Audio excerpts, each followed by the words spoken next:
내 이름은 마리아. 평범한 주부이다.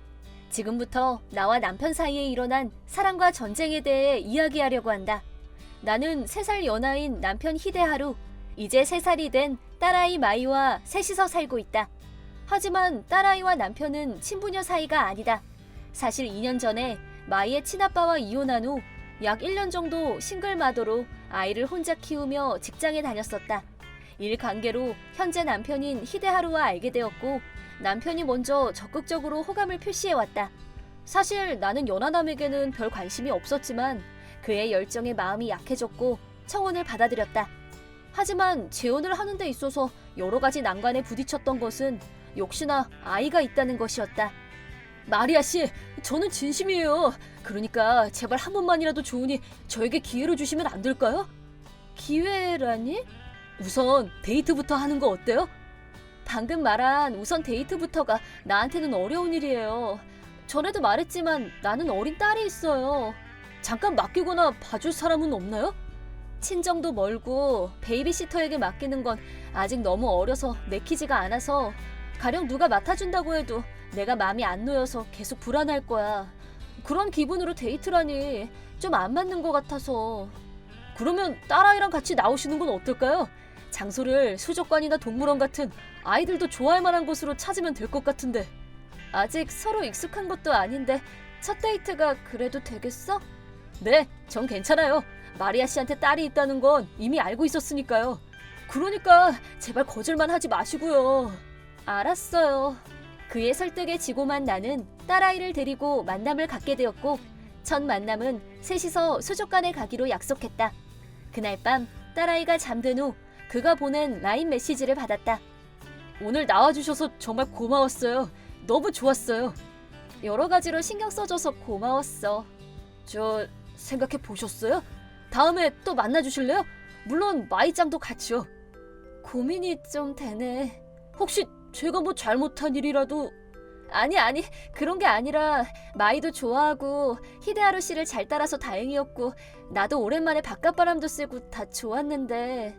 그럼 뭐가 문제죠? 이건 미리 분명히 해둬야 할 것 같아서. 나는 모든 걸 마이를 우선으로 생각해야 하기 때문에 일단 어떤 사람인지 만나보자, 뭐 그렇게 가벼운 마음으로 연애를 시작할 수는 없어. 만약 누굴 만난다면 재혼도 생각해야 하고, 상대가 딸아이의 아빠로 적합한지가 무엇보다 중요하고, 이런 내 생각에 동의할 수 있어야 시작할 수 있어. 저도 확실히 말하는데 정말 진지하게 고민하고 있어요. 아빠가 되는 것도 각오하고 있고요. 그렇게 단단한 그의 의지에 이끌려 정식으로 교제가 시작되었다. 그리고 약 반년 후에 결혼식을 올리고 나의 2번째 결혼 생활이 시작되었다. 전에는 맨션에서 살았는데 남편의 강력한 희망에 따라 단독주택으로 이사도 강행했다. 처음 교제를 시작했을 당시에는 마이와 정말 잘 놀아주었다. 그런 면을 보고 재혼을 결심하게 되었다고 해도 과언이 아닐 것이다. 하지만 남자들은 결혼을 하고 나면 다른 사람이 된다는 말이 있듯이 남편도 그 정석을 따르는 사람이었다.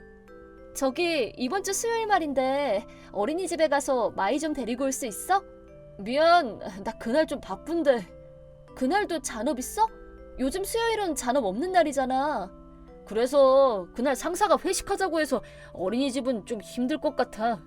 회식에 꼭 가야 돼? 아이 데리러 가야 된다고 하면 양해해주지 않을까? 회식 때마다 애 핑계대고 빠지면 회사에서 왕따 되기 십상이야.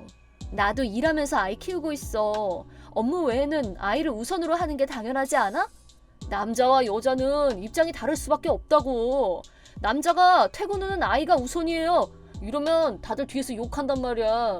그리고 어린이집 데려다주고 데려오는 건 당신 일이잖아. 기본적으로는 그렇지만 나도 일하다 보면 오늘처럼 부탁해야 하는 날이 생기기도 하고 가끔은 도와줄 수도 있잖아. 아빠가 될 각오가 돼 있다고 해서 결혼도 결심한 건데. 그럼 아이 봐줄 보모가 필요해서 나랑 결혼했다는 거야? 보모라니, 그런 말이 어딨어. 아이가 있는 여자랑 결혼을 하면 이게 현실 결혼 생활이라고. 나도 아빠로서 책임 달성은 충분히 하고 있잖아. 매일 출근하고 일하고 아이 양육비 생활비 열심히 벌잖아. 내가 전업주부라면 백보양보해서 그런 말을 받아들이겠지만 우린 맞벌이 부부야. 가사일이든 육아든 분담하는 게 당연한 거 아니야? 그럼 당신이 전업주부 하면 되겠네. 내가 언제 밖에서 일하라고 했어? 현실적으로 당신 한 사람 수입으로는 세 사람이 살기엔 버겁다는 거 알잖아. 내 돈벌이가 시원찮아서 불만이란 걸 그런 식으로 말하는 거야? 그런 뜻으로 한 말 아니야. 곡해하지 마. 당신 나이를 생각하면 아직은 수입이 적을 수밖에 없는 거고. 됐어, 그만해. 아무튼 수요일은 절대 불가능하니까 그런 줄 알아. 이런 식으로 남편은 전무라고 해도 될 만큼 육아에 비협조적이었다. 아이를 돌보는 것만 보자면 싱글 마더 시절과 눈꽃만큼도 달라진 게 없었다. 어쩌다 부탁이라도 할라 치면 잔업이다 회식이다 하면서 좀처럼 집에 일찍 와서 도우려는 노력이 느껴지지 않았다.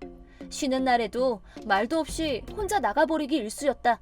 그러던 중 나는 임신 사실을 알게 되었다. 분명 히데하루와의 사이에서 생긴 아이였다. 아이가 한 명 더 늘어난다는 걸 알게 되면 아빠라는 진정한 책임감이 생길지도 모른다는 기대를 품었었지만 주지, 막차 놓쳤어. 나 좀 데리러 와줘. 자기야, 일어나. 지금 착신음 듣고 깼어. 일어났어? 그럼 빨리 데리러 와라. 지금 몇 시인 줄 알아? 새벽 1시야. 안 그래도 입덧이 심해서 움직이기 힘든데 진짜 왜 이래?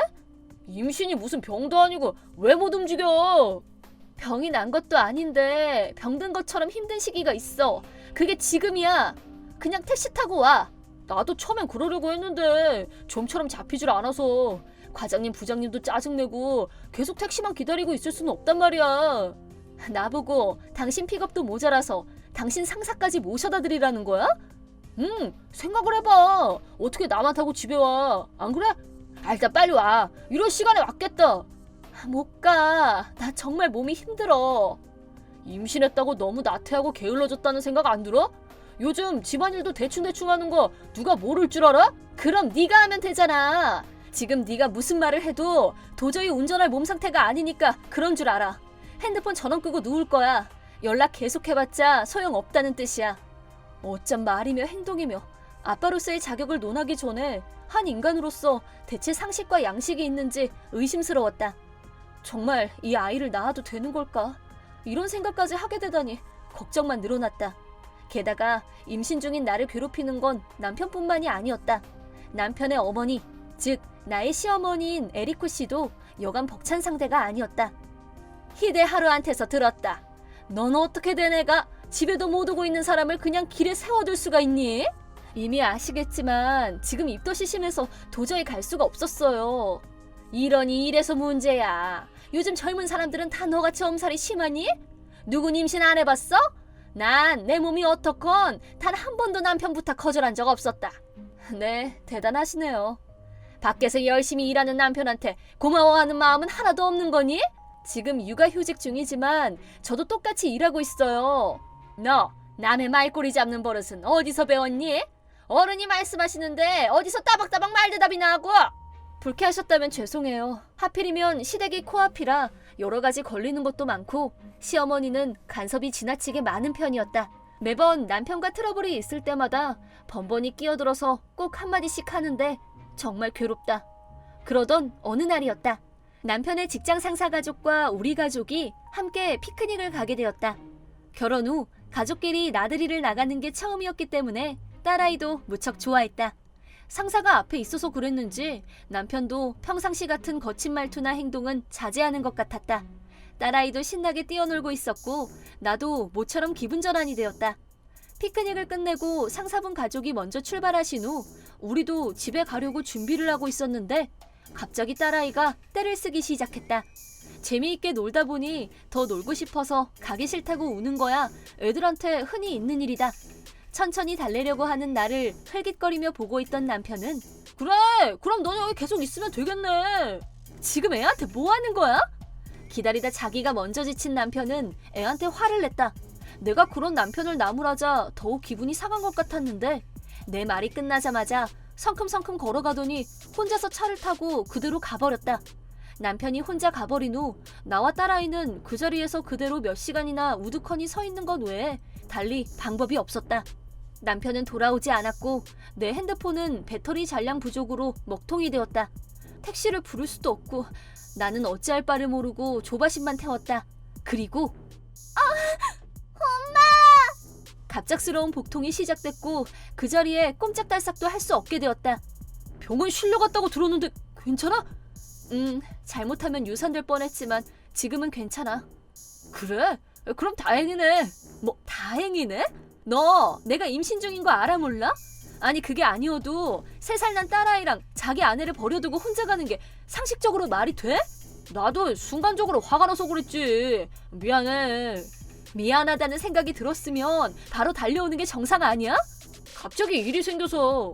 그건 그렇고 마이는 누가 보고 있어? 엄마가 오시기로 했어. 엄마가 데리고 호텔에서 잘 거야. 너는 믿을 수가 없으니까. 그래, 그게 낫겠다. 남편이 있는데도 아이를 못 맡기겠다는데 넌 정말 아무 문제의식을 못 느끼니? 네가 화내는 건 할 수 없는데 내가 결혼은 처음이라 아빠도 처음인데 책임감을 가지라고 그래도 나로서는 좀... 그래서 내가 너한테 처음부터 전제 조건으로 얘기했잖아. 내가 분명히 아빠가 될 각오가 되어 있냐고 물었잖아. 근데 그때 너 뭐라고 대답했는지 기억은 하니? 근데 그게 이상과 현실과의 차이랄까?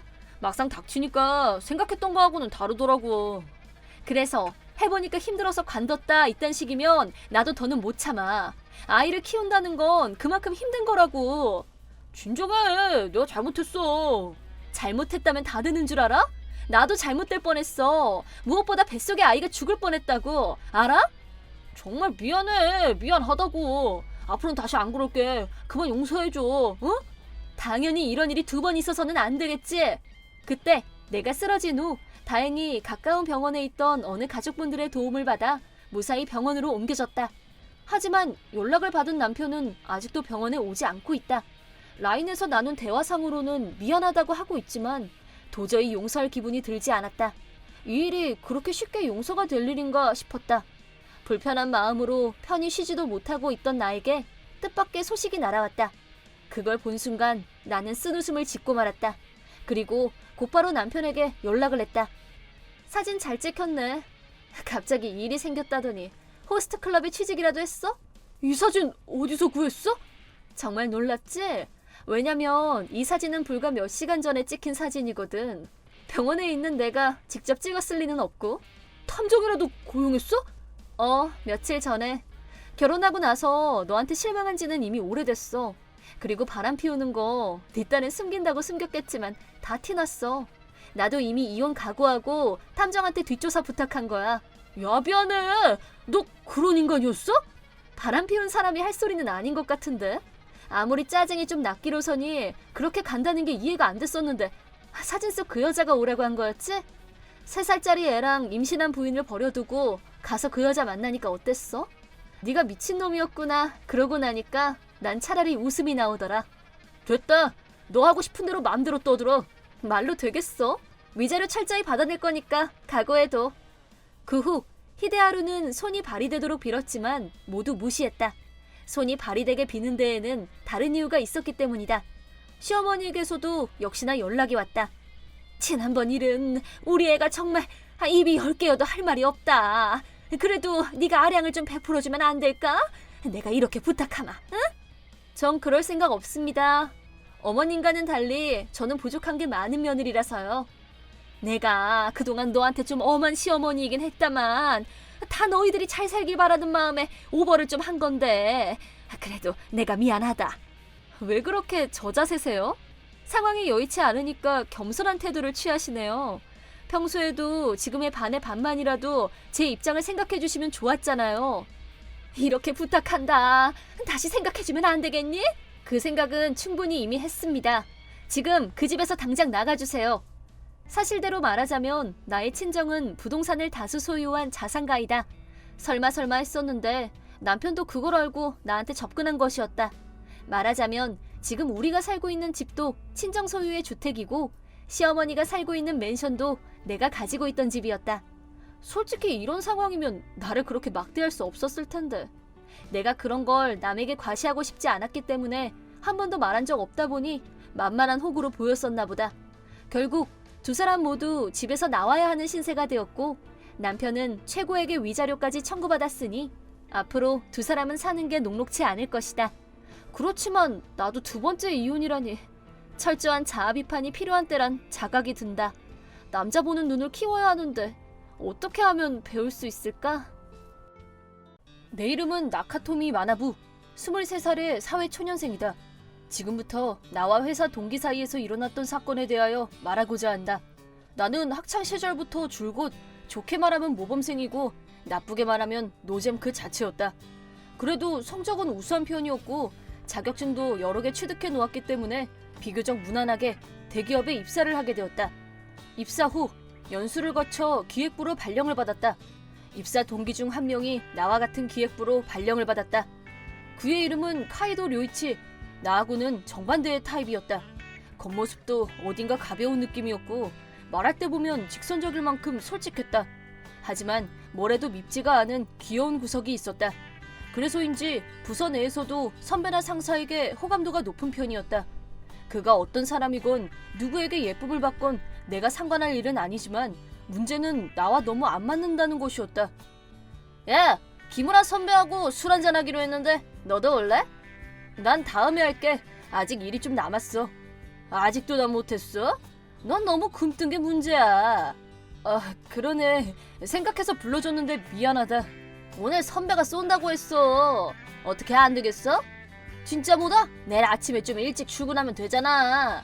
난 어차피 술도 잘 못하고. 그래? 너 술 못했냐? 알코올을 몸이 못 받아들이는 것 같아. 맥주 한 잔도 못 마셔. 야, 그래도 사회생활 하는데 술을 한 잔도 못 한다는 게 말이 되냐? 그래서 내가 끼면 분위기 가라앉을까봐 그래. 그래, 무슨 말인지 알겠다. 넌 진짜 꽉 막힌 범생이 타입이야. 노잼. 게다가 술도 못 마시면 뭐 와봐야 할 것도 없겠다. 그러니까 선배하고 둘이 재밌게 마셔. 그렇게 범생이인데 회사 일은 별로 잘하는 게 없다는 게 제일 깬다 진짜. 그래, 미안하다. 보다시피 나와 카이도는 그다지 사이가 좋은 편은 아니다. 그런데도 무슨 꼬투리만 생기면 사람 속을 긁어놓는다. 카이도 입장에서는 그냥 재미삼아 그러는 거겠지만 내 입장에서는 불쾌하고 피로감이 쌓이는 일이다. 하지만 카이도는 선배나 상사 앞에서는 절대 그런 모습을 보이지 않았고 귀엽고 애교 있는 후배의 모습을 보여주는데 여념이 없었다. 보면 볼수록 잔머리가 대단하단 녀석이란 생각이 들었다. 하지만 카이도가 말한 대로 나는 굼뜬 타입이라 성실하게 일에만 전념하는 것에 비해 그다지 성과가 두드러지지 않는 것도 사실이었다. 당연히 상사나 선배들이 나에 대한 평가도 그다지 높지가 않다. 너 어제 내가 쏜다고 했는데 왜 안 왔어? 진짜 재밌었는데 너 왜 자꾸 빼냐? 죄송해요. 선배가 생각해서 불러주셨는데 일이 좀 밀려서 그만. 꼭 해야 할 일이 있었어요. 그리고 제가 술도 잘 못 마시고 해서. 그러고 보니까 어제 카이도가 얼핏 그런 말 한 것도 같다. 그래도 임마 사회생활을 하려면 어느 정도 어울릴 줄도 알아야지. 술도 마시다 보면 조금씩 늘고 그러는 거야. 응? 남자들끼리는 그러면서 친해지고 회사에서 쌓인 게 있어도 한잔하면서 풀고 다 그런 거거든. 네. 너 그런 태도도 문제라니까. 선배가 바쁜 시간 쪽에서 어렵게 충고를 하는데 꼭 그렇게 잘 모르겠는데요 이런 얼굴을 해야겠냐? 죄송해요. 그럴 의도는 없었는데. 카이도를 좀 봐. 동기끼리도 서로 배울 거 있으면 배워야지. 네가 그렇게 분위기 파악을 못하니까 업무도 별 성과가 없는 거야. 김우라 선배뿐 아니라 다른 선배나 상사들도 대부분 같은 얘기를 했다. 그때마다 내가 평가 절하받는 기분이 들어 불편했지만 솔직히 카이도처럼 될 자신은 없었다. 부서 전체 분위기가 그렇다 보니 카이도는 업무 중에도 거리낌 없이 나를 비꼬기 시작했다. 선배들도 그런 우리 둘을 보고 재밌다는 듯이 깔깔거리고 웃을 뿐 아무도 주의를 주는 사람은 없었다. 그러던 어느 날이었다. 야, 수고가 많네. 내가 양손에 짐을 들고 나르고 있을 때 카이도가 갑자기 뒤에서 나를 밀었다. 그것도 평지가 아닌 계단 꼭대기에서. 야, 너 괜찮아? 괜찮아. 손목을 좀 삐끗했는데 크게 다친 건 아니야. 그래도 내일 병원에 가보려고. 그래. 근데 너 화 많이 난 것 같다. 화 안 났어. 화가 안 나긴. 아까 보니까 표정이 그게 아니던데. 넘어지고 나서 말 한마디 안 하고 일어서더니 그대로 사무실로 가버렸잖아. 그거야. 계단 위에서 사람을 미는데 아찔했으니까 순간적으로 화가 날 수는 있는 거 아니야? 뭘 또 그렇게 과장이야. 너 별로 다치지도 않았잖아. 계단 꼭대기에서 사람을 민 건 잘못한 거잖아. 다행히 굴러떨어지지 않아서 손목 삐끗한 거 정도로 끝났지만 만약에 거기서 굴렀으면 어쩔 뻔했어? 그래, 내가 잘못했다. 난 진짜 살짝 손만 댔는데 네가 그렇게 나자빠질 줄은 꿈에도 몰랐다. 너 사과할 마음 있는 건 맞아? 선배들도 뒤에서 보고 웃었잖아. 그냥 웃자고 한 장난이었어. 아무튼 2번 다시 그러지 마. 계단 위에서 카이도 때문에 굴러떨어질 뻔했던 나는 다행히 손으로 땅을 짚으면서 최악의 상황은 면했다. 그때 충격으로 손목에 가벼운 부상을 입었지만 그래도 크게 다치지 않은 건 천만다행이었다. 하지만 카이도는 자기가 한 일에 대해서 전혀 반성하는 기색이 없었다. 반성하고 사과할 거란 기대는 애초에 없었지만 너무하단 생각이 들었다. 다음 날 오전 반차를 내고 병원에 가서 진찰을 받았다. 병원에서 나와 회사로 들어가려고 하는데 내 교육 담당인 아사타니 사나의 선배로부터 라인이 왔다. 너 다쳤다면서 괜찮아? 무리하지 말고 쉬고 싶으면 휴가 내고 며칠 쉬어도 돼. 방금 병원 다녀왔어요. 큰 문제는 없다고 하니까 지금 회사로 가려고요. 죄송해요. 개인적인 일로 자리를 비워서. 네 잘못도 아니잖아. 뒤에서 미는 바람에 다쳤다는 얘기 들었어. 동기 녀석이 장난이 좀 심한 편인데 제가 만만한가 봐요. 글쎄, 그건 엄연한 상해라고 생각되는데 치료비 청구해야 되는 거 아닐까? 큰 부상도 아니고 괜히 일 키우고 싶지 않아요.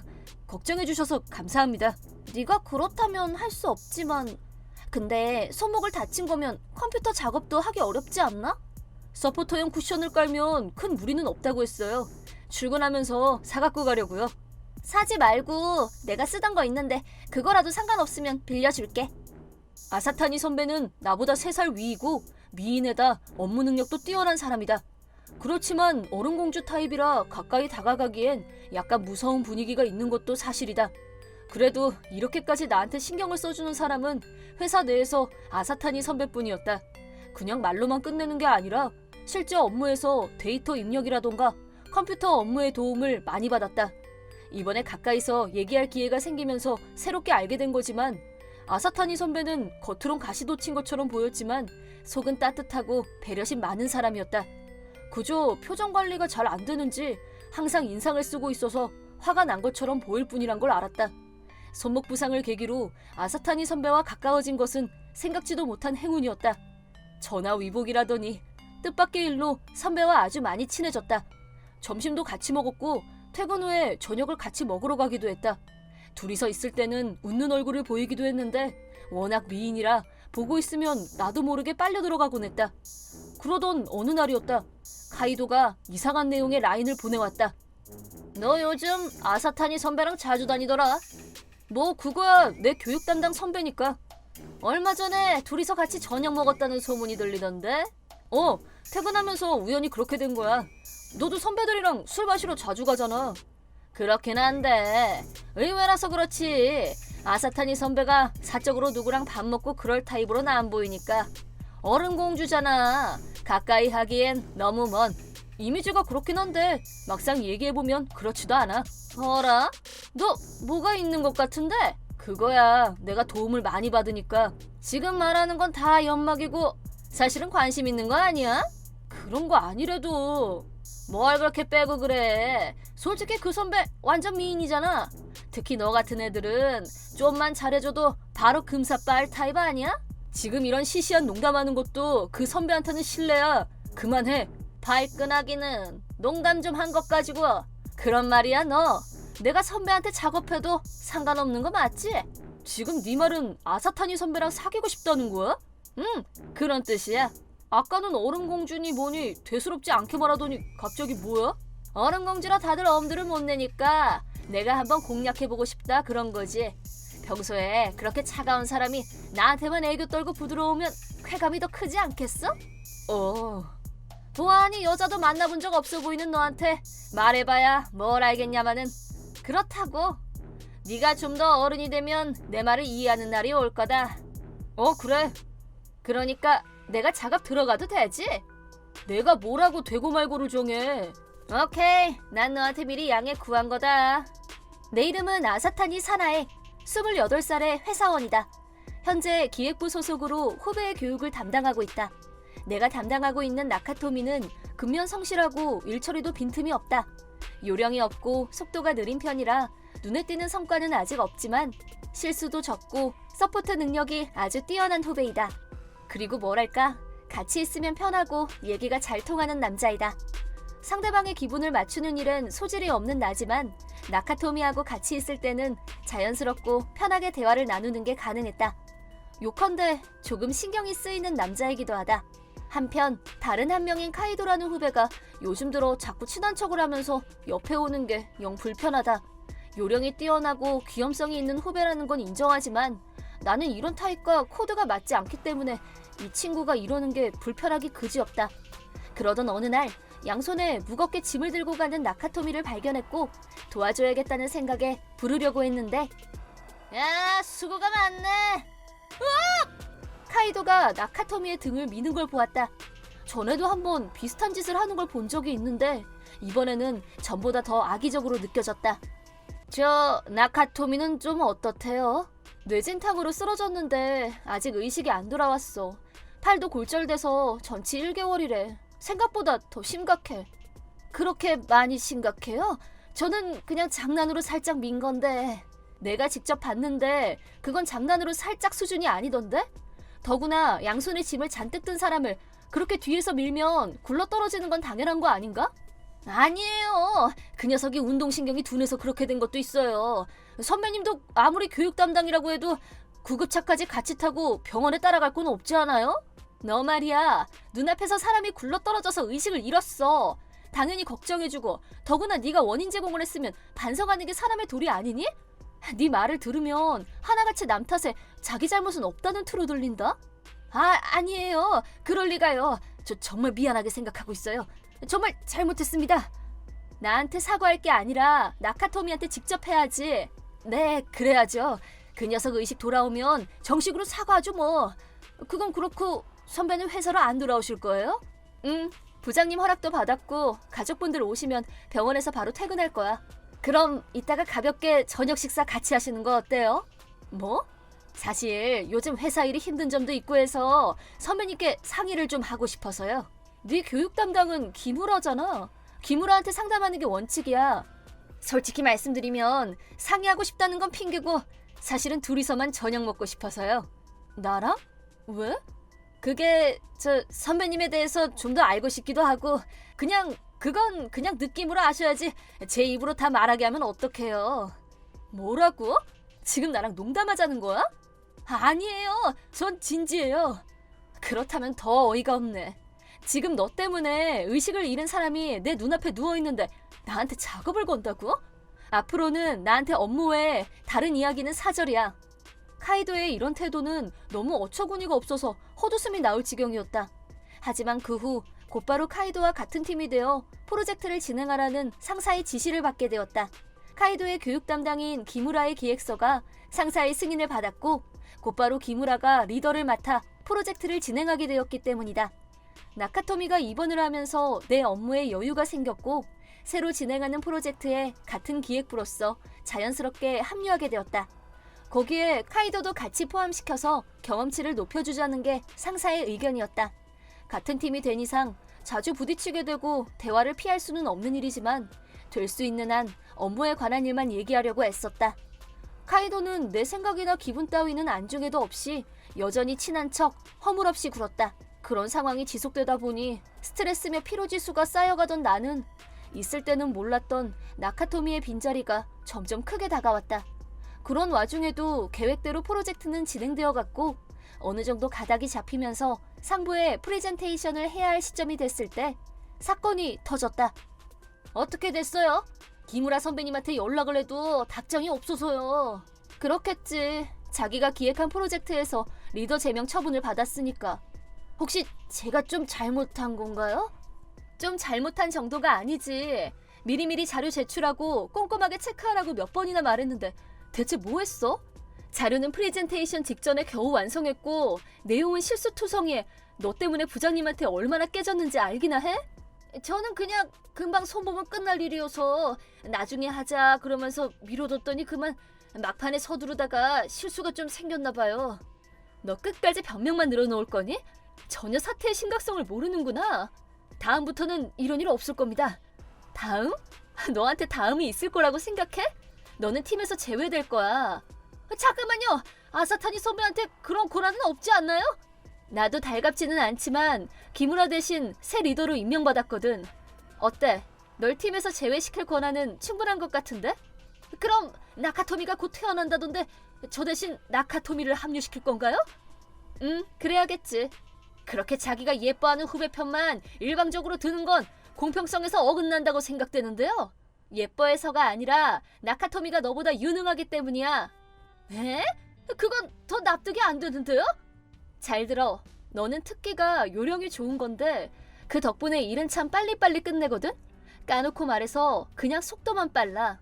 이번 실수에서도 증명됐듯이 일 처리가 허점투성이에 팀 분위기와 안 맞고 지금까지는 신입이라는 이유로 실수가 있어도 적당히 넘어가고 중요 업무는 맡기지 않았으니까 그런 대로 버텨왔겠지만 차차 적당히 요령껏 눈치껏 그렇게 처리해도 되는 일은 줄어들 거야. 아무리 그렇다고 해도 그렇게 굼뜬 녀석하고 비교당하는 건 불쾌하네요. 비교한 적 없는데? 비교할 필요도 없이 네가 한참이나 뒤떨어져 있으니까 조만간에 너 스스로 이 사실을 인정해야 할 날이 올 거야. 그때 가서 한꺼번에 충격받지 않으려면 각오해두는 게 좋아.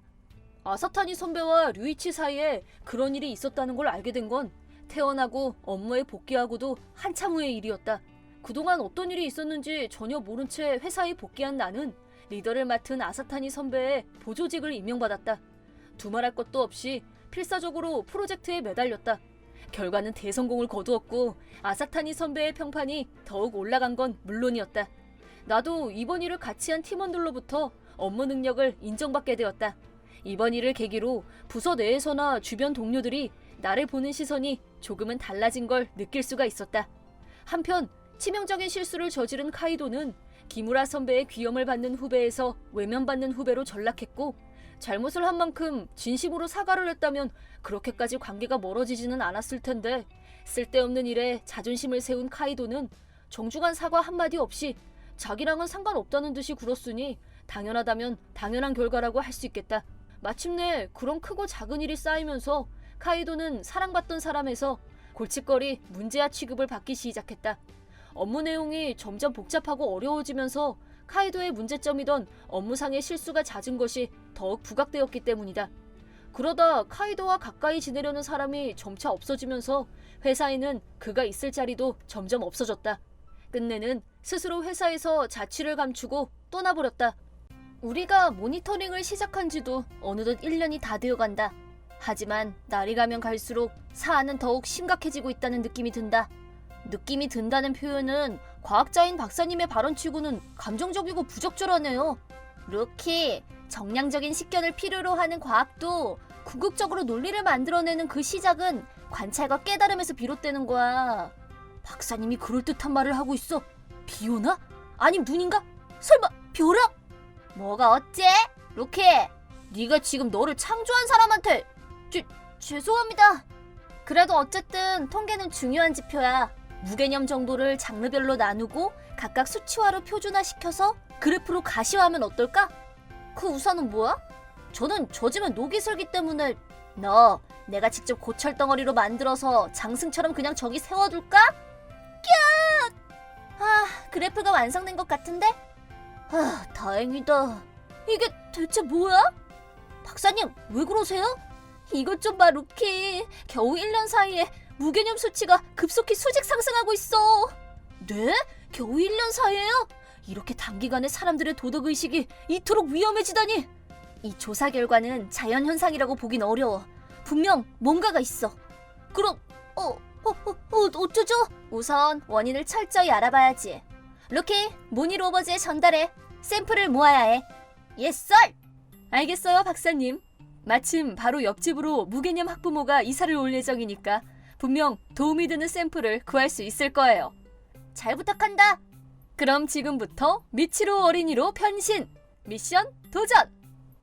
내 이름은 유카, 나이는 30. 나는 미치로 5살이야. 우리가 살고 있는 맨션은 흔히 볼 수 없는 특이한 사람들을 불러 모으는 불가사의한 힘이 있는 것처럼 느껴지기 때문에 나는 이곳을 몬스터 맨션이라고 이름 지었다. 오늘은 이 몬스터 맨션에서 내가 임신했을 무렵에 만났던 엄청나게 몬스터 같았던 한 엄마의 이야기를 해볼까 한다. 그녀의 이름은 치엔지. 나이는 겨우 26이었지만 이미 초등학교 1학년인 남자아이와 미치루와 동갑인 남자아이가 하나 더 있었다. 그녀가 우리 옆집으로 이사를 온 것은 내가 임신 6개월 정도 됐을 무렵이었다. 엄마, 누가 또 띵동 눌렀어? 아, 제발 그만 좀 하지 정말.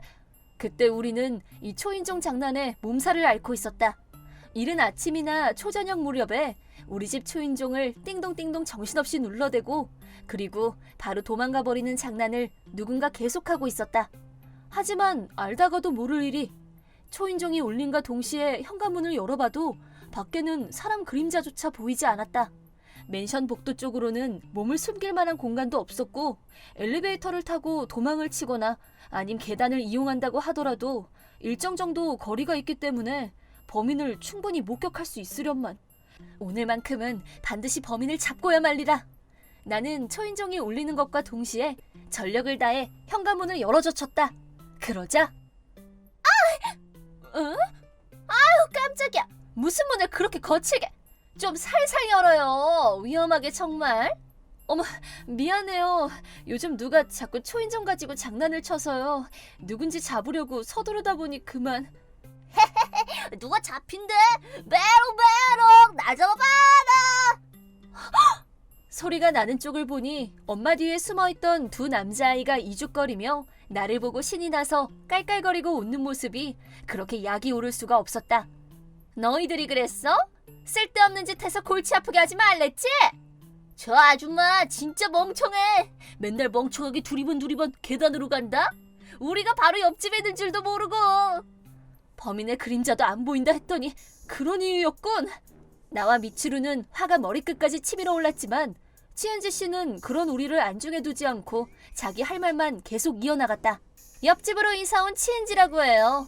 나는 필요 없다고 했는데 남편이 옆집만이라도 인사해두는 게 좋다고 해서 인사했으니까 뭐 그럼 이만. 저기 잠깐만요. 애들이 장난친 거는 주의 안 시켜요? 아까 제가 한두 번이 아니라고 했던 거 들었죠? 저는 유카라고 해요. 인사도 나눴으니까 앞으로 잘 부탁드려요. 남의 집 초인종으로 장난치면 안 돼. 나쁜 짓이야. 우리 엄마는 임산부란 말이야. 내가 알 게 뭐야. 메롱.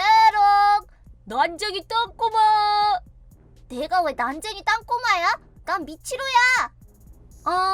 그냥 똥배가 엄청난 줄 알았더니 임신이구나? 몇 개월 됐어? 6개월이요. 사실은 나도 그런데 같은 임산부들끼리 잘 지내봐요. 저 아들들한테 뭐라고 한마디도 안 하시네요? 초인종 누르는 거? 애들이 장난으로 그런 건데 같은 애 키우는 입장에서 너무 팍팍하게 그럴 거 없지 않나? 지금 저게 말이야 방귀야? 야, 옆집 사람들하고 얼굴 붉히는 거 피곤하니까 이제 하지 마. 니들 간식 안 준다?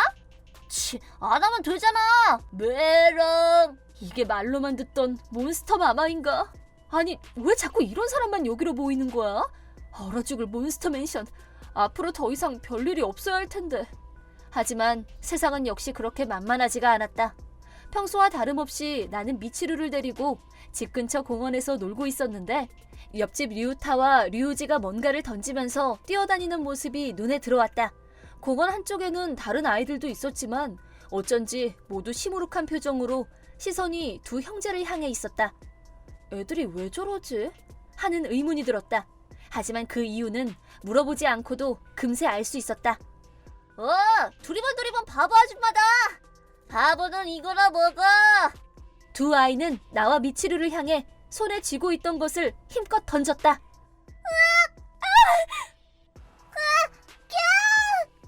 뭐야 이것? 진흙덩어리잖아. 나이스. 나이스! 오라, 저 구석에 있는 애들도 이미 두 녀석이 던지는 진흙폭탄에 이미 당한 거였구나. 그래서 저렇게 시무룩한 얼굴로 있었군. 얘, 너희들 이런 거 사람한테 함부로 던지면 안 되지. 아줌마가 뿔났다. 진짜 아무리 애들이라지만 어떻게 이렇게 버릇이 없지? 그러더니 동생인 류우지가 갑자기 나한테 달려들면서 이거나 먹어. 어린아이지만 남자애가 있는 힘껏 휘갈긴 주먹에 나는 배를 움켜쥐고 바닥에 주저앉고 말았다. 옆에서 보고 있던 미치루는 겁을 먹은 듯 했지만 그래도 엄마를 먼저 챙겨주었다. 우리 엄마한테 무슨 짓이야? 미치루! 어느새 눈에 눈물이 맺힌 미치루가 갑자기 류우지에게 달려들었다. 야, 너 뭐 하는 거야? 그건 내가 할 말이야. 우리 엄마 뱃속에는 아기가 있단 말이야. 그런데 네가 주먹으로 아파. 형, 나 좀 살려줘. 너 내 동생한테 뭐 하는 거야? 이 땅꼬막은. 에이, 나도 더는 못 참아. 미치루의 기세에 눌린 두 형제는 움찔하고 멈추는 듯 했지만 엄마! 그러자 공원 한쪽에서 핸드폰을 보고 있던 치엔지 씨가 귀찮아 죽겠다는 얼굴로 어기적 우리 쪽으로 걸어왔다. 왜 이렇게 시끄러워? 그냥 니네끼리 놀라고 했잖아. 류지가 얻어맞았어. 저 땅꼬마한테. 여기 때렸어. 뭐? 제가 먼저 우리 엄마 배를 주먹으로 때렸어. 류지가 먼저 잘못했어. 아직도 분이 덜 풀린 미치루는 곧바로 되받아쳤다. 하지만 이대로 두면 당한 만큼 돌려주는 것을 용납하는 거나 마찬가지라는 생각이 든 나는 배를 감싸며 천천히 일어서서 미치루의 손을 꼭 잡았다. 엄마. 미치루, 엄마를 위해서 용기를 낸 건 고맙지만 그렇다고 해서 너까지 똑같이 폭력을 쓰면 안 돼. 하지만 엄마. 폭력을 폭력으로 대하면 아무것도 해결할 수 없어. 무슨 말인지 알지? 응. 그럼 미치루, 이럴 땐 뭐라고 해야 할까? 미치루는 어딘가 억울해하는 표정이었지만 입술에 힘을 주고 야무지게 모으더니 때려서 미안해. 잘했어 미치루. 물론 그렇다고 해서 저 천방지축 형제도 미치루처럼 사과를 할 거라는 기대는 하지 않았다. 아니나 다를까? 미안하다고 끝날 거면 경찰은 왜 있어? 위자료 내. 맞아. 무릎 꿇어, 무릎. 지금 얘들한테는 무슨 말을 해도 귀에 들어갈 것 같지 않았다. 나는 오히려 자기랑은 상관없다는 듯한 표정으로 서 있는 치엔지 씨를 향해 돌아섰다. 우리 애가 류우지를 때린 거 정말 죄송해요. 하지만 아까 미치루가 한 말은 모두 사실이에요. 애한테 거기 배 좀 맞았다고. 무슨 큰일이 나는 것도 아닌데. 본인도 임신 중이라면서 어떻게 그런 말을 할 수가 있어요? 좀 전에 병원에 가서 듣고 알았는데 셋째도 또 남자애라고 하더라고. 그런데요? 그럼 나는 아들만 셋이잖아. 솔직히 아들 셋은 필요 없거든. 딸이었으면 했는데. 또 아들이라니 완전 짜증도 나고. 그 말을 옆에서 듣고 있던 류타와 류우지의 얼굴이 순간 어두워지는 것을 나는 어렵지 않게 알아챌 수 있었다. 대체 엄마라는 사람이 애들 앞에서 할 말이 따로 있지. 그래서 뱃속의 아이가 어떻게 되건 말건 한 대 맞는 것쯤은 별거 아니다. 이런 건가요? 그렇잖아. 원하지도 않는 애 때문에 또 그렇게 죽을 만큼 아픈 산통을 겪을 바에야 차라리 유산이라도 되는 게 낫지. 안 그래? 같은 아이의 엄마로서 정말 듣지 말아야 할 말을 들은 기분이었다. 딸아이를 갖고 싶어하는 심정은 얼마든지 이해가 가요. 하지만 애들이 듣는 앞에서 어떻게 그렇게 말을 쉽게 할 수 있어요? 지금 당신 아들뿐 아니라 내 뱃속의 아이도 다 듣고 있다고요. 아직 태어나지도 않은 애가 대체 어떻게 듣는다는 거야? 아가는 뱃속에서 엄마 목소리를 들으며 자라는 거예요. 네네, 망상쩌네. 도저히 말이 안 통해. 애들 버릇을 고쳐야 한다는 말을 하려고 했는데 이 엄마는 육아에 기본이 안 돼 있어. 아마 처음부터 딸을 갖고 싶어 했던 이 엄마는 자기가 낳은 두 아들에게 아무런 관심도 애정도 없는 게 분명해. 이런 사람한테 대체 어디서부터 얘기를 해야 하는 건지 머리가 아파왔다. 얘기 다 끝났죠? 바빠서 이만. 나 더 놀고 싶은데. 니들 다른 애들하고 싸우고 그러면 바로 집에 간다고 했지? 말 안 들을 거야? 잘못했어요. 시선은 핸드폰을 향한 채로 아들들을 향해서는 눈길조차 주지 않는 엄마 뒤를 두 형제가 손을 잡고서 또박또박 따라갔다. 엄마 잘못했어요.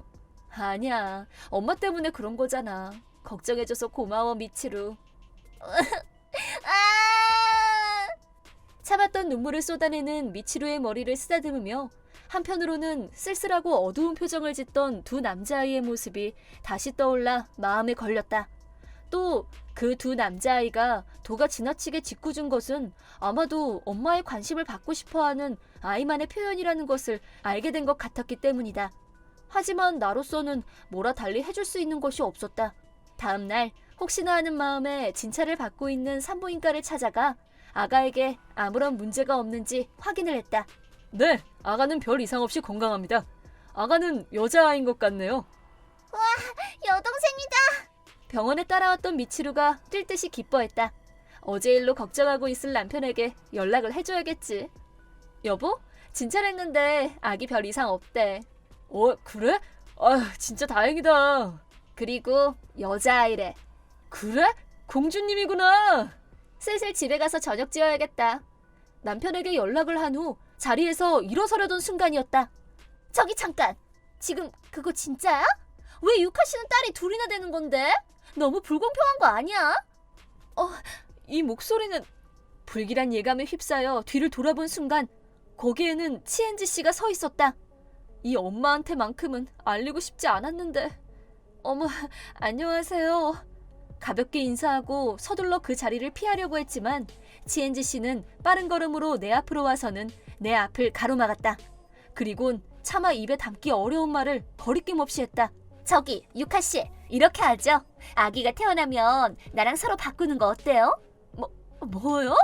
너무 충격을 받다 보니 숨도 쉬어지지 않았고 말문도 막혔다. 그 집은 이미 딸이 하나 있으니까 둘째는 뭐가 나와도 상관없지 않나? 첫째가 딸, 둘째가 아들이면 좋다고 하잖아. 유카 씨도 둘째는 아들이길 은근히 바랐던 거 아닌가? 이렇게 되면 서로서로 좋은이라는 셈이네. 이왕 이렇게 된 거 류타랑 유우지 중에 아무나 한 명 데려가도 되는데. 이것들은 진짜 말도 안 듣고 징글징글하거든. 싫어, 나 엄마랑 살 거야. 나도. 아, 진짜 짜증나게. 어디서 달라붙고 지랄이야? 그걸 보고 있자니 속에서 천불이 일었다. 지금 말이면 다인 줄 알아요? 내 아이는 내가 키워요. 성별이 뭐가 됐든 그게 뭐라고. 지금 애들 앞에서 엄마 된 사람이 할 말 못할 말 가리지도 않고 그렇게 사리분별이 안 돼요? 내가 특별히 생각해서 좋은 뜻으로 말해주는 것도 모르고 어디다 내가 잘난 척이야. 이 여자가 겁도 없이. 치엔지 씨가 미는 힘에 바닥으로 나가 떨어진 나는 그대로 쿵 하고 바닥으로 나뒹굴었다. 그 충격으로 엄마! 갑자기 미는 바람에 넘어지면서 땅을 짚을 때 잘못 짚었는지 손목을 삐끗한 것 같았다. 작은 부상이 아니라는 걸 짐작할 수 있었다. 아줌마! 엄마 같이 가! 일어서지도 못하고 넘어져 있는 나를 그대로 두고 치엔지 씨는 그냥 가버렸다.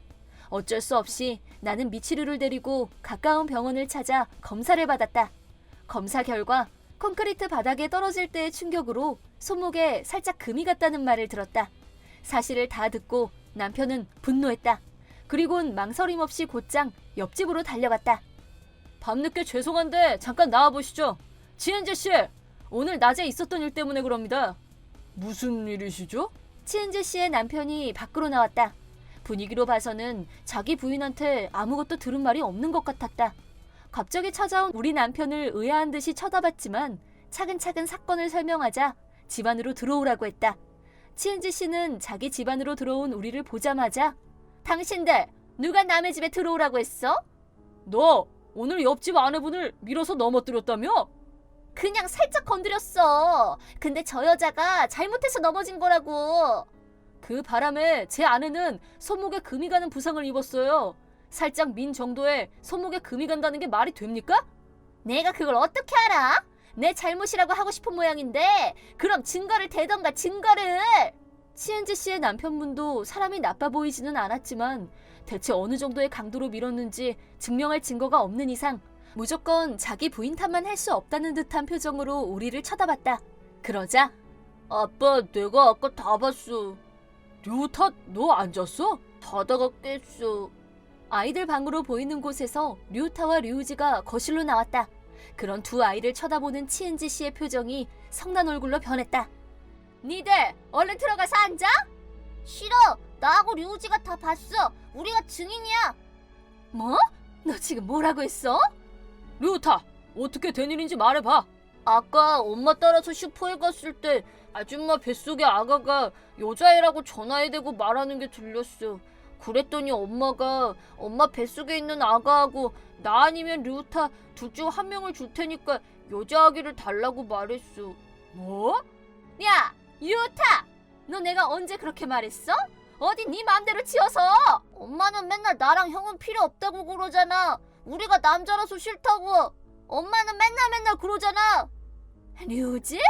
저는 당연히 거절했어요. 어떻게 애들 앞에서 그런 끔찍한 말을 할 수 있냐고 따져 물었죠. 그랬더니 홧김에 절 밀어버리고 그냥 가버리더라고요. 너 대체 정신이 있어 없어? 내가 여자애를 갖고 싶어 했던 건 당신도 알면서 왜 이래? 그건 그거고 류타랑 유지가 필요 없다니. 당신 애들 엄마라고. 근데 어떻게 그런 말을 입에 담아? 그럼 쟤들이 하나도 안 귀여운데 어떡해. 허구한 날 말썽만 피우고 말은 하나도 안 듣고. 그건 아마 엄마한테 관심을 받고 싶어서 그랬을 거예요. 또 못 그쳐? 닥치지 못해? 나? 너를 믿고 애들을 맡긴 내가 어리석었어. 너는 애들 엄마 자격이 없어. 실격이라고. 당장 이 집에서 나가! 나가! 잠깐, 당신 왜 이래? 여보! 이번 일은 정말 몰아드릴 말씀이 없습니다. 류타, 류지, 아빠가 미안해. 아빠. 애들이 상처를 많이 받았을 거예요. 앞으로 잘 보살펴주세요. 네. 얘기가 잘 마무리되어 집으로 돌아가려고 하는데 아줌마. 뭔가 할 말이 있는 듯이 류지가 등 뒤에서 나를 불렀다. 응? 왜 그래? 그때 배 때린 거 죄송해요. 아이들은 이렇게 스스로 깨우치면서 자라는구나 라는 생각이. 그래, 앞으로 그러게 없기. 약속. 네.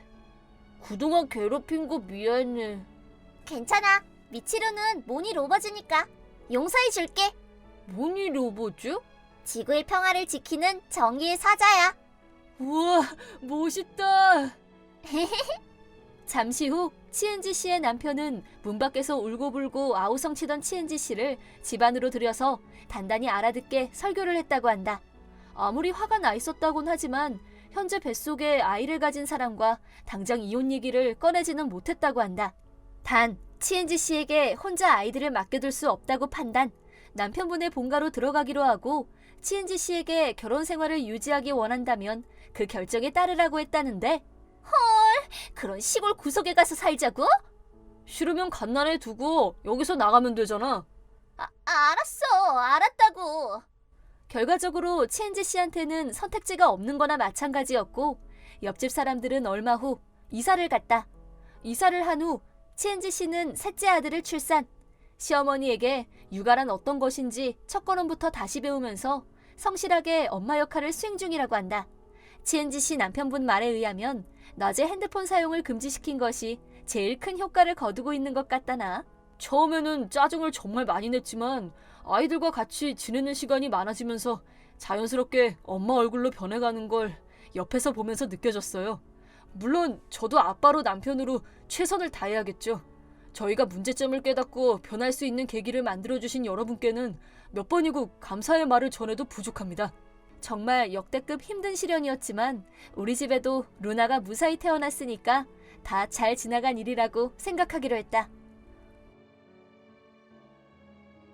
박사님, 샘플 전송합니다.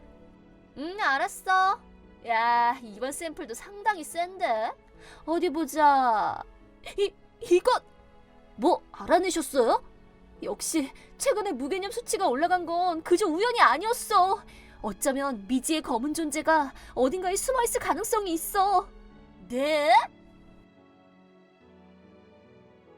내 이름은 아이미, 나이는 25, 직업은 회사원.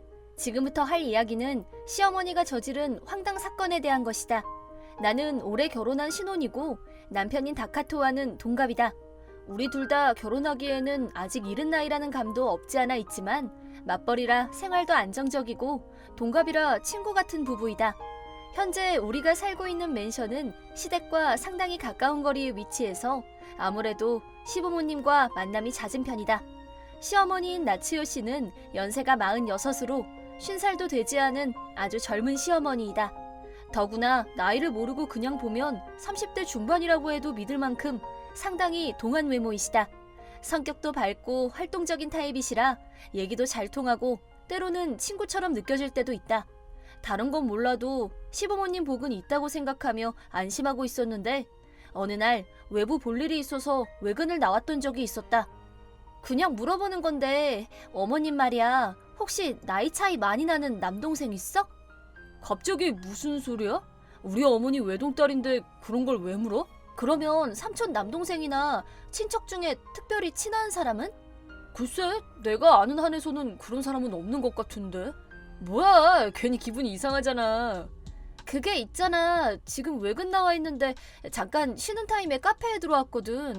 근데 어머님이 계시는 거야. 모르는 남자랑 같이 계시는데 어머님은 아직 나를 못 본 것 같아. 그래? 어떻게 생긴 남자인데? 그냥 좀 젊어 보여. 절대 40대는 아니야. 30대 초반 정도로 보여. 두 사람 분위기는 어때? 그게 참 뭐라 말하기가. 그래서 너한테 지금 물어보는 거잖아. 엄청 다정해 보이는데 이걸 뭐라 표현해야 하나? 그냥 보면 사귀는 사이처럼도 보여. 나 어떡하면 좋지? 그냥 모르는 척하는 게 좋을까? 보고도 못 본 척하면 그게 더 이상하지. 차라리 가서 인사를 해. 그럼 확실해지지 않을까? 그것도 그렇긴 해. 나는 숨을 가다듬고 최대한 자연스럽게 어머님이 계신 테이블로 가서 인사를 했다. 물론 도살장에 끌려가는 기분이었던 건 말할 필요도 없었다. 그럼에도 불구하고 테이블에 동석해서 두 사람과 잠시 담소도 나누었다. 잠시 후 궁금해서 못 견뎌하는 남편에게 결과 보고를 했다. 어떻게 됐어? 어머님 말로는 그냥 친구래. 그래? 네 느낌은 어땠어? 뭔가 많이 찝찝한 느낌? 우선 내가 가서 인사를 하니까 엄청 당황하시더라고. 어떻게 아는 사이냐고 물어보니까 처음엔 대답을 못 찾고 우물쭈물 하시는 게 미심쩍었어. 그랬구나. 앞으로 어떡하지? 당분간은 지켜봐야지 뭐. 이렇게 남편과 나는 달리 어찌할 수도 없고 어떻게 해야 할지도 모르겠고 그저 한숨만 나왔다. 이러지도 저러지도 못하는 애매한 입장이라는 게 사람을 답답하게 했지만 일단은 달리 방법이 없었다. 그 뒤로는 어쩐지 시댁에 가는 게 전처럼 편하지가 않았고 얼굴을 마주하기가 껄끄럽다 보니 자연스럽게 발길이 멀어졌다. 하지만 그렇다고 해서 계속 이렇게 모른 척하면서 지낼 수도 없는 일이고 시어머니의 불륜 의혹을 단정할 만한 확실한 증거는 없었지만 심증은 거의 확실했다. 그렇지만 민주주의 사회에서 증거 없이 죄를 물을 수는 없는 법. 설사 확실한 증거가 있다고 한들 시집에서 가장 발언권이 낮은 내가 감히 불륜 사실을 고발할 수도 없는 노릇이었다. 그저 혼자서 소가리를 끙끙거리며 하고 있을 때 시어머니로부터 라인이 왔다. 잘 지내니? 네, 잘 지내요. 무슨 일 있으세요? 특별한 용건이 있는 건 아니고 요즘 통 발걸음이 뜸하길래 니들 무슨 일 있나 싶어서 연락한 거야. 죄송해요. 요즘 회사 일이 좀 바빴어요. 아직 한창 일할 나이니까 바쁜 건 이해가 가지만 너무 무리하지는 말고 건강이 중요하니까. 네, 걱정해 주셔서 감사합니다. 그리고 저기 말이야. 지난번 일 말인데. 지난번 일이라뇨? 있잖아. 지난번에 카페에서 우연히 마주친 거. 아, 네, 그랬죠. 그때 일이 뭐요? 그냥 나는 네가 타나베 씨를 좀 오해하는 건 아닌가 해서. 타나베 씨라면 그때 같이 계셨던 분 말씀하시는 건가요? 그래, 내가 소개도 해줬잖아. 네, 근데 그때는 어머니가 성을 빼고 그냥 이름만 부르셔서 계속 타이치라고 하셨잖아요. 그래, 맞아. 근데 제가 어떤 오해를... 다른 게 아니라 어쨌든 남자고 나보다 훨씬 어리고 하니까 혹시라도 네가 이상하게 생각할까 봐 그러지. 이상하게 보려고 하지는 않았어요. 그럼 나랑 마주치는 게 껄끄러워서 일부러 피했던 건 아니란 거네? 그치? 네, 아니에요. 진짜 바빠서 그랬어요. 그래, 미안하다. 내가 괜한 말을 했네. 혹시라도 그런 작은 오해 때문에 나중에 더 큰 오해나 문제가 생기면 안 되잖아. 그래서 확실히 해둬야겠다 싶어서. 아, 네. 시어머니와 대화를 나눈 후 의혹이 해소되기는커녕 의심이 눈덩이처럼 점점 더 커져만 갔다. 정말 떳떳하다면 이렇게 애둘러서 나를 떠볼 필요도 없고 내 입단속을 하려는 듯한 발언도 할 필요가 없지 않을까? 단 증거가 없다는 사실은 여전히 변함이 없었다. 그리고 나는 여전히 이 일에 관여를 해야 하는 건지 결정을 못 내리고 있었다. 여기서 시아버지에 대한 얘기를 좀 하자면 나이는 50대 후반으로 시어머니와 나이 차이가 꽤 나는 편이다. 온화하고 자상하신 성격의 소유자이시고 직장 일선에서는 물러난 상태이시지만 본인이 회사를 경영하고 있기 때문에 경제적으로 넉넉하고 남편과의 사이도 좋은 편이다. 시아버지가 많이 걸리고 또 부부 사이는 누가 참견할 영역이 아니지만 이대로 불륜을 묵인하는 것도 옳은 선택은 아니라고 생각한다. 더구나 이 일은 나뿐이 아니라 이미 남편도 알고 있는 일이다. 어쨌든 지금으로서는 남편과 상의하는 것 외에 다른 방법이 없는 만큼 일단 남편에게 라인을 보냈다. 그런데 그 과정에서 새로운 사실이 더 밝혀졌다. 대강 그런 얘기 나눴는데 내 입단속 하시려는 것 같아. 근데 그게 오히려 더 수상하더라고. 그러네. 이 얘기를 할까 말까 고민했는데 이렇게 된 이상 그냥 말해야겠다. 사실 네가 본 남자가 처음이 아니야. 뭐야? 불륜이 처음이 아니라고? 내가 아는 것만 해도 2번 정도 이력이 있어. 세상에, 2번씩이나? 결국 매번 들통나서 그때마다 한바탕씩 난리가 났었어. 그거야 그랬겠지. 아버님이 완전 보살 아니야? 그걸 어떻게 용서하셨지? 첫 번째는 비교적 조용히 지나갔는데 2번째 때는 이혼 말도 오고 갔었어. 당연하지 그럼. 근데 어머니가 울고불고 하면서 다시는 안 그러겠다, 자기도 새 사람 되겠다, 뭐 그렇게 나오니까 아버지는 원래 어머니한테 약해서 그냥 용서하셨지. 어머니한테 첫눈에 반했었다고 하더라고. 그런 일이 있었구나. 말하자면 이미 전적이 있고 그런 의미에서 이번 건도 거의 확실하다고 볼 수 있겠네? 솔직히 나도 그렇게 생각해. 어떻게 하는 게 좋겠어? 아버지한테 말하는 건 잠깐 미뤄두자. 우선은 내가 어머니랑 말해볼게. 이렇게 해서 행동 1단계로 아들인 남편이 시어머니와 얘기를 해보기로 정했다. 다음 날 남편은 시어머니와 둘이서 만나기로 하고 약속 장소로 나갔다. 남편이 집에 올 때까지 조용히 기다리려고 했지만 도저히 참을 수가 없어서 남편에게 연락을 했다. 어머님 잘 만났어? 처음엔 아니라고 완강히 부인했는데 내가 강하게 밀어붙이니까 결국엔 시인하더라고. 역시 그랬구나. 그럼 이제 어떡할 거야? 그 남자하고 정리할 테니까 아버지한테 비밀로 해달라고 하는데. 그래서 비밀로 할 거야? 글쎄, 아직 결정 못했어. 그리고 다시 집에서 둘이 앉아서 대책회의를 열었다.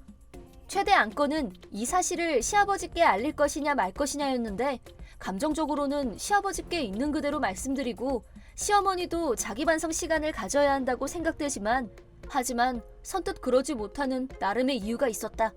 시아버지가 시어머니를 끔찍이 아끼는 건 누구나 다 아는 사실이었고 정말 이혼이라도 하게 되면 시아버지가 받을 충격도 만만치 않을 것이다. 게다가 시아버지는 좀 있으면 60대가 되는데 혼자 사는 것도 그렇고 재혼을 하자니 좋은 사람을 만난다는 보장도 없고 말이다. 그런 이유로 우리의 대책회의는 결론을 내리지 못하고 다음 회의까지 연기하기로 했다. 그리고 며칠 후 한층 더 심각한 사실을 감지한 나는 곧바로 시어머니께 연락을 했다. 저기 제가 우연히 어머님 SNS를 봤는데요. 혹시 지금 여행 중이세요? 친구랑 여행 왔어. 친구분이면 여자친구분하고 가신 거죠? 넌 그럼 무슨 당연한 걸 묻니? 너 지난번 일 때문에 그러는 것 같은데 다 정리했으니까 신경 꺼. 그런데 올라온 사진이 좀 이상해서요. 이상하긴 뭐가 이상해? 온천 여관이 너무 근사해서 사진 찍어서 올린 것뿐이야. 장소가 문제가 아니라 사진 한쪽에 가방이 찍혔는데 그게 남자 가방처럼 보여서요. 그건 같이 온 친구가 그런 거에 무신경한 애라서 그래. 좀 여자답게 하고 다니라고 해도 말을 안 들어. 네, 근데 어떤 친구세요? 학교 친구. 그러면 그 친구분하고 같이 찍은 사진 좀 보내주시겠어요? 왜? 이유는 짐작가지 않으세요? 싫다. 친구한테 뭐라고 말해야 할지도 모르겠고. 그냥 같이 사진 찍자고 하면 되죠. 여행 중엔 다 그러는 건데요 뭐. 사진 찍어서 며느리한테 보내는 걸 이상하게 생각할 사람은 아무도 없어요 어머님. 근데 이 친구는 사진 찍는 걸 싫어해서 좀 그렇네. 그럼 뒷모습이라도 보여주세요. 그래, 알았어. 남친하고 마지막으로 기념여행 왔다. 이제 됐니? 마지막이라고 하면 무조건 용서받을 거라고 생각하시는 건 아니겠죠? 같이 여행을 갔다는 것 자체가 반성하는 사람의 태도는 아니라고 생각되는데요. 제발 그냥 조용히 있어줘. 부탁이야. 네 시아버지가 알면 놀래서 쓰러질지도 몰라. 사실대로 말한다고 해서 아무도 득볼 사람이 없어. 그렇지 않니? 이게 진짜 마지막이야. 진짜! 더 이상 할 말도 없고 한참을 혼자서 멍하니 있었다. 이렇게까지 끝장인 사람일 줄은 정말 생각지도 못했다. 마침내 남편과 상의한 결과 일이 여기까지 온 이상 입을 닫고 있는 것만이 해결책이 아니라는 결론을 내렸고 우리 둘은 시댁으로 시아버지를 뵈러 갔다. 시어머니 없는 집에 혼자 계시던 시아버지께 지금까지 일들을 솔직하게 다 말씀드렸다. 시아버지가 어떤 반응을 보일지 조마조마해하며 기다리던 우리에게 시아버지가 보인 반응은 우리의 예상과는 많이 다른 것이었다. 그리고 며칠 후 시어머니로부터 라인이 왔는데 몹시 초조하고 불안해하는 것 같았다. 너 다 말했니? 안 했지? 어떻게 했냐고! 뭐가요? 나 지금 집에 왔는데 테이블 위에 이혼 서류가 있잖아. 그게 이번 일의 결론이라고 보시면 되지 않을까요? 그리고 그건 아버님께 여쭤보는 게 맞는 것 같은데요. 당연히 먼저 네 시아버지한테 전화 걸었지. 그랬더니 변호사한테 설명 들으라면서 그냥 전화를 끊어버리잖아. 그럼 기다리시면 되잖아요. 너 네 시아버지한테 다 말했지? 네, 말씀드렸어요. 그런데 굳이 제가 말을 할 필요도 없었더라고요. 어? 아버님은 이미 6개월 전부터 어머님의 불륜 사실을 눈치채고 계셨다고 하셨어요. 이번 여행도 학교 친구분이 아니라 타이치 씨하고 갔다는 것까지 다 알고 계셨고요. 벌써 6개월 이상 만나고 있다는 걸 이미 다 아시면서 모른 척하고 계셨던 것 같아요. 그것뿐 아니라 어머님이 만나는 사람이 타이치 씨 한 명이 아니라 다른 사람이 더 있다고 저희한테 알려주시던데요. 뭐라고? 그걸 어떻게 다 알았대? 어머님이 의심스러워서 흥신소에서 사람을 고용하셨다더라고요. 저희한테도 조사 보고서를 보여주셨어요. 어머님이 어떤 핑계를 대셔도 이번엔 안 먹힐 거예요. 증거 사진도 다 있고요. 그 사람이 반년 동안 모른 척하면서 증거를 끌어모으고 있었다는 거야? 네, 그러셨나 봐요. 3번이나 같은 일을 겪게 되면 그게 누구라도 용서하기는 힘들죠. 참는 것도 다 한계가 있고 원래 평소에 조용하고 과묵하던 사람이 한번 화나면 더 무섭다더니 정말 그렇더라고요. 그럼 나보고 이렇게 이혼당하고 위자료 한 푼도 없이 쫓겨나라는 거니? 오히려 위자료를 내셔야 할 것 같은데요? 그리고 지금 그 집도 부동산에 내놓으셨대요. 아마 다음 달까지는 집을 비워줘야 할 것 같다고 하셨어요. 뭐 집까지? 그건 아니지. 이 집의 반은 내 소유나 마찬가지인데?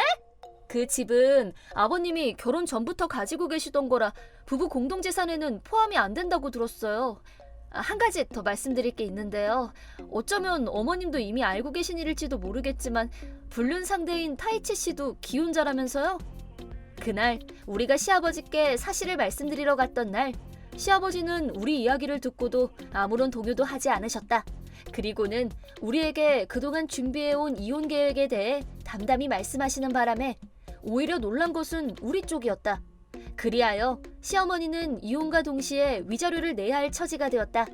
앞으로는 시어머니라 부를 일이 있을지 모르겠지만 결혼 생활 내내 반복된 불륜으로 인한 시아버지의 정신적 피해 보상에 대한 위자료는 상당한 고액이 책정되었다. 더구나 마지막에 밝혀진 대로 시어머니의 불륜 상대도 이미 결혼해 부인이 있는 사람이었기 때문에 시아버지는 그 부인을 찾아가 직접 소상히 불륜 사실을 알려주었다고 한다. 당연히 시어머니는 그 부인 되는 사람한테서도 위자료를 청구받았다. 이번 일로 내가 배운 것은 2가지이다. 우선 현실적으로 불륜을 저지른 사람의 말로는 비참하다는 것이다.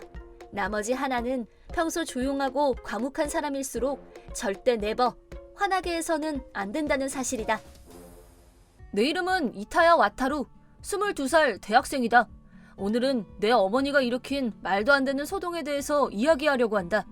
내 본가는 규슈에 있고 아버지 토요이코가 어려서부터 회사 경영을 하고 있어 꽤나 유복한 집안이었다.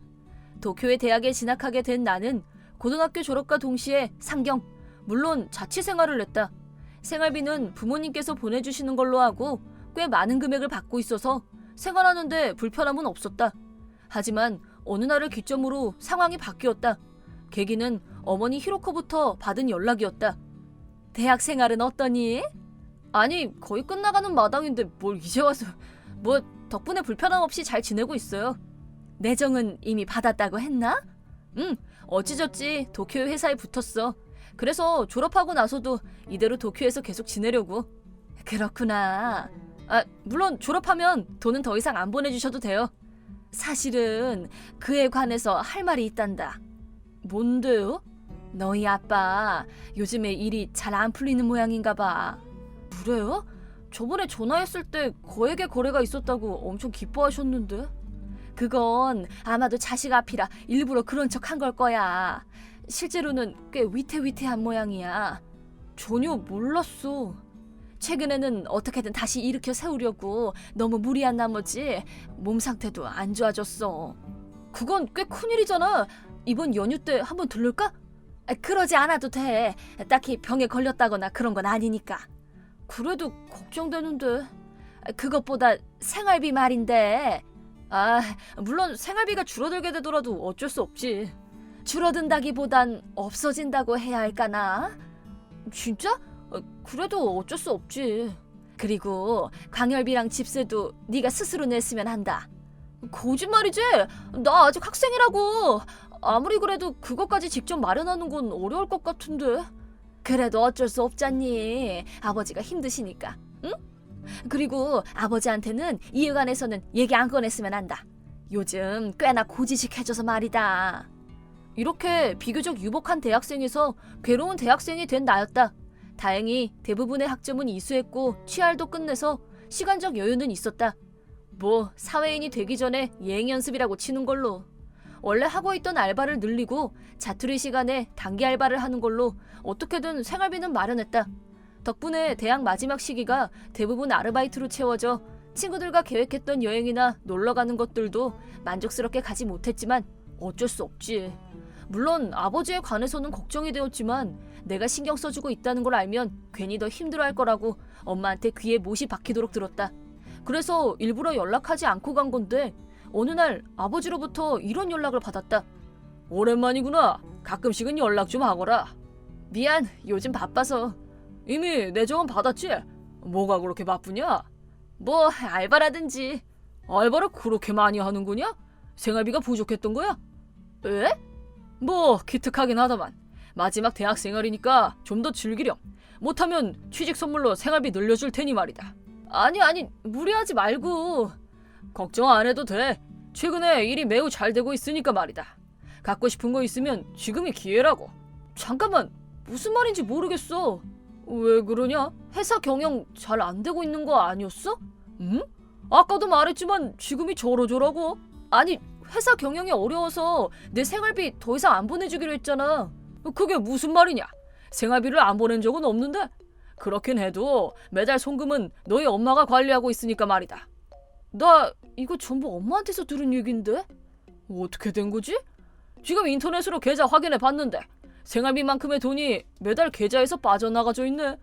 하지만 나는 최근 몇 달간 1엔도 받은 적 없어. 나와 아버지는 어찌된 영문인지 도대체 알 수가 없었다. 어머니는 지금 외출 중이라 나중에 내가 물어보는 걸로 얘기했지만 라는 얘기를 했는데 어떻게 된 거야? 아빠 회사 엄청 잘 돼가고 있다고 그러고 생활비도 안 보낸 적 없다고 그러고 엄마 얘기랑 완전 다르잖아. 미안하구나. 아니, 사과라는 게 아니라 애초에 왜 이렇게 바로 들킬 거짓말을 한 거야? 그보다 매달 20만 엔이 넘는 돈을 어디에 쓰고 있었던 거야? 그건 뭐 여기저기. 어쨌든 미안하구나. 발뺌할 수 없다는 걸 알자마자 바로 잘못을 인정하는 엄마. 하지만 결국 어디에 돈을 쓴 건지는 알아내지 못했다. 이 일을 계기로 두 분은 이혼하게 되었다. 뭐 아들을 위한 돈을 가로채 통째로 자기 주머니에 넣고 있었으니까 당연한 결과일지도 모른다. 부모님이 이혼 문제로 한창 바쁠 때 나는 대학을 졸업. 결과적으로는 3명이 따로따로 살게 된 느낌이 든다. 나는 취직한 회사에서 근무를 시작해 바쁜 하루하루를 보내고 있었다. 이혼 후에 아버지와는 몇 번 얘기를 나눴지만 어머니와는 전혀 연락을 하고 있지 않았다. 하지만 어느 날 어머니에게서 이러한 내용의 라인이 왔다. 오랜만이네. 직장 생활은 어떠니? 뭐 이것저것 열심히 하고 있지. 엄마는요? 나도 조금씩 힘내고 있는 중. 그나저나 다시 한번 너에게 사과하마. 그때는 정말 미안했다. 됐어. 생각해보면 딱히 내가 번 돈도 아니었고. 그리고 아버지한테 들었는데 경제적으로 곤란한 친구를 도우기 위해서였다며? 방법이 어찌되었든 그런 이유라면 어쩔 수 없었지 뭐. 그렇게 말해주니 고맙구나. 그나저나 한 가지 부탁이 있는데 말이야. 뭔데? 너희 아버지하고 이혼하고 지금은 혼자서 살고 있는데 나이도 있어서 그런지 꽤 힘들어. 나이라니? 아직 44살이잖아. 그래도 젊은 건 아니잖아. 경력이나 자격이 있는 것도 아니고. 그래서 일 구하기가 좀처럼 어렵구나. 그렇군. 그래서? 조금이라도 좋으니 돈 좀 보내주면 안 되겠니? 그렇게 말해도 나 아직 사회초년생이라 월급이 낮아서. 나도 알고는 있지만 이대로 가다간 살고 있는 아파트에서도 쫓겨날지도 모르는 상황이라 안정적인 생활을 할 수 있게 되면 전부 제대로 갚을 테니 제발 부탁한다. 알았어. 정말 얼마 안 되는 금액이지만. 고맙구나 정말. 어쩔 수 없지. 노숙자가 되는 것도 싫고 말이야. 그리고 이 일은 너희 아버지한테 비밀로 해주지 않겠니? 말 안 해요. 그런 일이 있었음에도 또 돈을 달라고 조르다니 라고 생각을 안 한 건 아니지만 사정이 사정인 만큼 어찌할 방법이 없었다. 그리고 한번 큰 잘못을 저질렀지만 절대 나쁜 어머니가 아니었고 지금까지 키워준 은혜를 갚는다고 생각했기 때문에 돈을 준 것이었다. 하지만 아무래도 이게 잘못된 행동이었나 보다. 그 후로 어머니는 걸핏하면 순진한 척 돈을 요구했다. 게다가 왜인지 횟수가 많아질 때마다 요구하는 금액이 점점 늘어났다. 덕분에 내 생활에도 영향을 미치기 시작해 컵라면만 먹고 사는 생활을 할 수밖에 없게 되었다. 점점 한계에 도달한 나는 일단 아버지에게 상담하기로 했다. 아버지, 상담할 게 있는데요. 웬일이냐? 업무 관련해서? 아니, 그런 게 아니라 엄마에 관해서. 엄마? 연락하고 있었냐? 내가 직장 다니기 시작하자마자 바로. 그래서 네 엄마가 뭐라 그러던? 생활이 너무 어렵다길래 돈을 빌려줬어. 뭐? 그 이후에도 몇 번이고 계속 부탁받아서 금액도 점점 늘어나서 오히려 내 생활이 어려워졌어. 네가 그런 요구를 들어줄 의무는 없다고. 제대로 거절하거라. 하지만 진짜 힘든 상황이긴 한가 봐. 간신히 취직해도 바로 잘리거나 하는 모양이라 소개받은 알바 자리도 잘렸다고 그러고. 내 어머니잖아. 그런 끔찍한 상황에서 그냥 내버려둘 수가 없는걸? 그렇다고 네 스스로 네 목을 죄이고 있으면 의미가 없지 않니? 그건 그래. 그니까 지금 이렇게 아빠한테 상담하는 거지. 엄마를 어떻게 도와줄 방법이 없을까? 되돌린다는 게 아니라 경제적인 지원이라든가. 미안하지만 그건 불가능하구나. 물론 생활비권도 있으니까 내키지 않을 거라는 거 알아요. 하지만 친구를 도와주기 위해서였잖아. 용서해줄 수 없는 거야? 정말 미안하구나. 설마 이렇게 될 줄은 상상조차 못했다. 전부 솔직하게 말했어야 했는데. 무슨 말이야? 사실은 너한테 숨긴 게 있다. 숨긴 거? 그 생활비가 쓰인 용도 말이다. 너한테 말한 이유는 거짓말이었어. 충격을 받을 거라고 생각해서 조용히 모르는 채 하고 있으려 했건만. 아버지로부터 들은 얘기는 나의 상상을 초월한 끔찍한 내용이었다. 지금까지 가지고 있던 어머니에 대한 애정도 전부 사라질 정도로. 그리고 나는 아버지에게 한 가지 부탁을 했다. 그 성질 고약하고 비상식적인 어머니의 꼬리를 잡기 위해서이다. 몇 주 후 아버지로부터 연락을 받아 어머니의 소행에 관한 증거를 잡았다.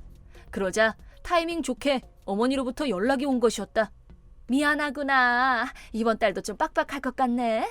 곧 있으면 보너스 들어온다고 그랬었지? 15만 엔 정도 빌려줄 수 있니? 안 돼. 그럼 10만 엔이어도 좋으니 제발 도와주렴. 더 이상 당신 같은 사람한테 1엔도 줄 생각 없으니까. 갑자기 왜 그러니? 왜 화내는 거야? 엄마 정말로 요즘 너무 어려워. 노숙자가 되어도 상관없단 얘기야? 생활이 어려워? 그렇겠지. 백수 남자한테 갖다 바치니까 당연히 어렵겠지. 아빠한테 전부 들은 거니? 그래. 생활비도 그 사람한테 전부 갖다 바치고 있었던 거라고 말이야. 불륜한 것도 모자라 급기야 아버지가 열심히 번 돈까지 갖다 주다니. 도대체 어떤 정신머리로 살고 있는 거야? 하지만 그건 이미 지난 일이야. 그 사람과는 끝났다고. 지금은 정말로 먹고 살기가 힘들어. 이 상황이 되어서도 또 거짓말이라니. 거짓말 아니라니까. 아버지한테 부탁해서 전부 알아봐 달라고 했다고. 당신 아직도 그 남자한테 연락하고 지내는 거 알고 있어. 오히려 동거하고 있잖아. 탐정이 사진도 찍은 것 같던데 보여줄까? 알았어. 미안해. 인정할게. 네 말대로 아직 그 사람과 사귀고 있다는 게 맞단다. 하지만 나는 그를 진심으로 사랑하고 있어. 그래서 어떻게든 그를 지지해주고 싶어. 당신은 전혀 지지하고 있지 않다고. 이전에는 아버지의 돈이었고 이번엔 내 돈으로 그러고 있으니까. 그러지 말고 제발 좀 도와줘. 미안하지만 2번 다시 연락하지 마. 알아서 행복하게 살라고. 이렇게 나는 어머니와 연을 끊었다. 좀 더 빨리 끊었어야 하는 건데 말이다. 연락처도 삭제됐고 이걸로 끝이라고 생각하고 있었는데 제정신인지 사람이 일하고 있는 직장까지 찾아와서는 돈을 달라고 요구해온 것이다. 물론 돌아가라고 했지만 전혀 그럴 기미가 안 보였고 결국 경찰을 불러 데려가게 했다. 그 이후에 어떻게 되었는지는 모르지만 친척의 얘기에 의하면 돈이 없어진 어머니는 싱겁게 그 남자에게 버려진 모양이다. 정신적으로 큰 충격을 받은 엄마는 술에 찌든 나날을 보내고 있다고 한다.